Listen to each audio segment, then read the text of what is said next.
বাহরাইনে প্রবাসী বাংলাদেশি গিরিশ চন্দ্র সূত্রধরের মরদেহ দেশে পৌঁছেছে।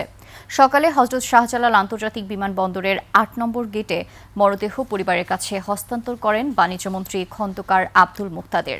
এ সময় মন্ত্রী জানান, গত ১০ বছর ধরে বাহরাইন প্রবাসী গিরিশ চন্দ্র সূত্রধরের মৃত্যু স্বাভাবিকভাবে হয়েছে।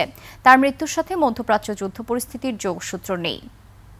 দাফন কাজ সম্পন্ন করতে তাৎক্ষণিকভাবে সরকারের পক্ষ থেকে ৩৫,০০০ টাকা প্রদান করা হয়েছে জানিয়ে মন্ত্রী বলেন, ওয়ারিশনামা দাখিল সাপেক্ষে পরিবারকে আরও ৩ লাখ টাকা দেয়া হবে। এ সময় প্রবাসী কর্মীদের নিরাপত্তা ও নজরদারি নিশ্চিত করতে সবাইকে বিএমইটি রেজিস্ট্রেশন সম্পন্ন করে বিদেশ যাওয়ার আহ্বান জানান মন্ত্রী।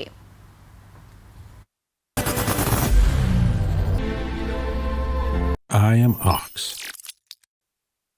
এই মৃতদেহটির সৎকারের জন্য সরকারের সহায়তা বাবদ ৩৫,০০০ টাকার একটি চেক তাদেরকে দেয়া হবে এবং